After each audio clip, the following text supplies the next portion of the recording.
அனைவருக்குமே வணக்கம். சற்று முன் கிடைத்திருக்கக்கூடிய ஒரு மிக மிக முக்கியமான செய்தி ஒன்று வெளியாகியுள்ளது. சற்று முன் தமிழகத்தில் 356 அவசர சட்டம்.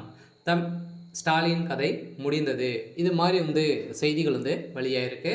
சதுரடியாகவும் பார்த்தீங்கன்னா சமீப காலத்துலேருந்தே திமுகவுடைய ஆட்சியில் பார்த்தீங்கன்னா ஒரு மிகப்பெரிய மக்களை பார்த்தீங்கன்னா அச்சுறுத்தும் விதத்தில் பார்த்தீங்கன்னா திமுகவுடைய அரசு செயல்படுத்திட்டு வர்றாங்க. ஸோ எங்கே பார்த்தாலும் பார்த்தீங்கன்னா மக்களை கொலை செய்வது இது மாதிரி நிறைய சம்பவங்கள் அடாவடித்தனங்களை பார்த்தீங்கன்னா திமுகவுடைய அரசு செய்துட்டு வருது. ஸோ இந்த நிலையில் திருமாவளவன் அவர்களும் பார்த்தீங்கன்னா சதுரடியாக நேற்று முன்தினம் சதுரடியாக உயர்நீதிமன்றம் சென்று வந்திருந்த நிலையில் ஸோ வழக்கறிஞர் ஒருவர் பார்த்தீங்கன்னா காரின் மூலமாக ஸோ இடித்து அவர் பார்த்தீங்கன்னா திமுக சார்ந்த நிர்வாகிகளும் அதே மாதிரி விசிகாவுடைய நிர்வாகிகளும் பார்த்தீங்கன்னா அவர் அந்த வழக்கறிஞரும் பார்த்தீங்கன்னா போட்டு மாற்றுன்னு பார்த்தீங்கன்னா அடித்து சம்பவம் பெரும் பரபரப்பை ஏற்படுத்தியிருக்கு. ஸோ இந்த நிலையில் தான் இப்போ அதிரடியாக இந்த அரசுக்கு எதிராக மக்கள் அனைவருமே ஒன்று திரண்டு இருக்காங்க. ஸோ அதே மாதிரி பார்த்தீங்கன்னா வழக்கறிஞர்களும் அனைவருமே திமுகவுடைய ஆட்சியை கலைக்கப்படணும் அப்படின்ற மாதிரி அதிரடியாகவும் பார்த்தீங்கன்னா ஸோ இப்போ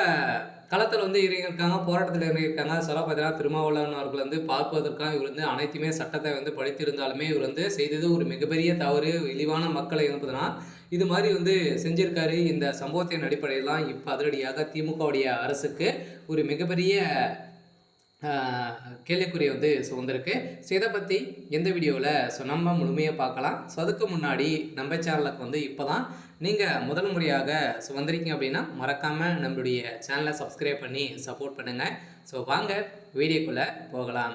ஸோ பார்த்தீங்கன்னா தமிழகத்தில் இன்று காலை அதிரடியாக 356 சட்டம் பார்த்தீங்கன்னா அதிரடியாக அமல்படுத்தியிருக்காங்க. சில முதல்வர் ஸ்டாலினுக்கு ஒரு மிகப்பெரிய எச்சரிக்கை பார்த்தீங்கன்னா நீதிமன்றம் கொடுத்துருக்காங்க. சில நீதிபதியில் இருக்க கவர்மெண்ட்டுடைய வழக்கறிஞரவே பார்த்தீங்கன்னா காரில் இடித்த சம்பவத்தை ஸோ அவர் பார்த்தீங்கன்னா திடீர்னு அவர் கேட்ட கேள்விக்கு திடீர்னு பார்த்தீங்கன்னா அங்கு திமுக சார்ந்த நிர்வாகிகளும் அதே மாதிரி விசிக சார்ந்த நிர்வாகிகளும் பார்த்தீங்கன்னா அவர் மீது தாக்கிய சம்பவம் பரபரப்பை ஏற்படுத்தியிருக்கு. அவருடைய ஸ்கூட்டியை பார்த்தீங்கன்னா எடுத்து பிடிங்கி ஸோ அந்த ஸ்கூட்டியை உடைக்கப்பட்ட சம்பவம் அதிர்ச்சியை ஏற்படுத்தியிருக்கு. ஸோ இந்த நிலையில் தான் திருமாவளவன் சதுரடியாக கைது செய்யப்பட போகிறாரு. அவருக்கு 10 ஆண்டுகள் சிறை தண்டனை வழங்கணும். அதே மாதிரி பார்த்தீங்கன்னா போலீஸார்களும் அங்கு வேடிக்கை பார்த்து இருந்திருக்கக்கூடிய சூழ்நிலையில் தான் அங்கு பரபரப்பை ஏற்படுத்தியிருக்கு. திமுகவுடைய ஆட்சி எப்படி நடத்திட்டு இருக்காங்க அப்படின்றத இப்போ வெளிச்சம் போட்டு காட்டியிருக்காங்க. வருகின்ற சட்டமன்ற தேர்தலில் ஒரு மிகப்பெரிய மாற்றம் வரப்போகுது. திமுகவுக்கு ஒரு மிகப்பெரிய பதிலடி கொடுக்கும் விதத்தில் மக்கள் செயல்பட போகிறாங்க. இருந்தாலுமே கூடிய விரைவில் திருமாவளவன் அதிரடியாக கைது செய்யப்பட போகிறாரு. சரி, ஓகே. ஸோ இன்னைக்கான அப்டேட் இதுதான். ஸோ மறக்காமல் நம்மளுடைய சேனலை சப்ஸ்கிரைப் பண்ணி சப்போர்ட் பண்ணுங்கள். தேங்க்யூ.